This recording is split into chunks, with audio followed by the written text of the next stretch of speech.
So my name is Rachel Cole. I'm the Torbay Project Officer for the Community Seagrass Initiative for the National Marine Aquarium.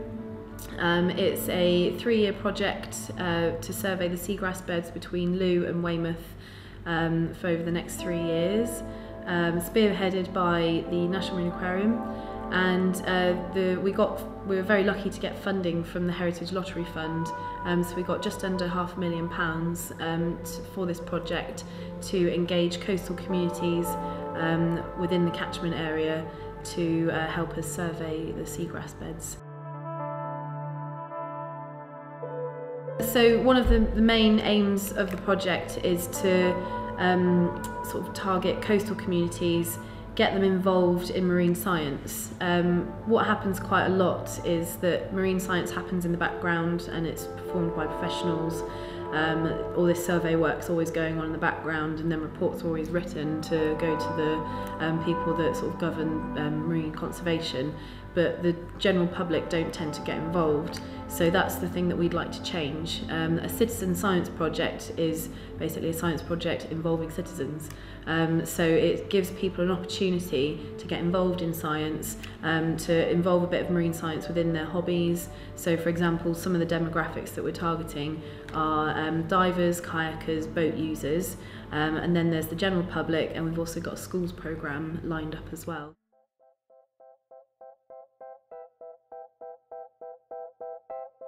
Day in the Seagrass project, okay, first off we learn about what we need to do on the day, so that's normally done in an evening.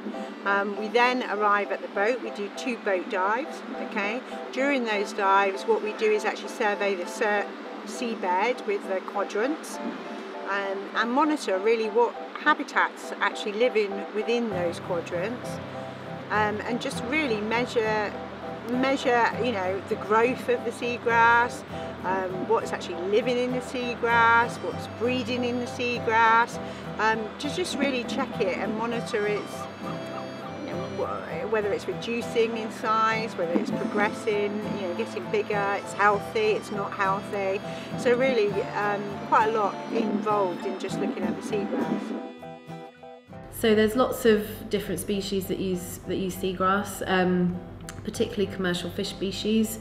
About 3/4 of the commercial fish species that we eat use seagrass beds at some point in their life cycle, so that's a huge amount.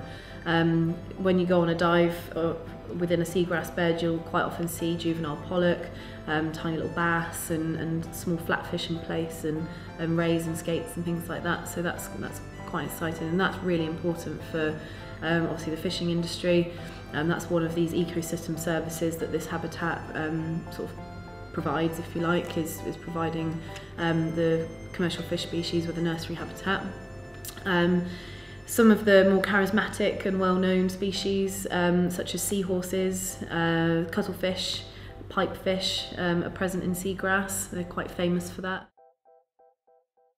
So the way that we're hoping that this project will sort of work towards the conservation and protection of the habitat is one, through communication and education. You need to get the message out there before anything, let people know what we're doing and raising awareness. Secondly, through the survey work that we're doing. So we're doing quite in-depth diving surveys with volunteer divers, so they're collecting lots of data about the density of the seagrass, the different species that are there, whether there's commercial fish species present or not, whether there's physical damage to the bed or not.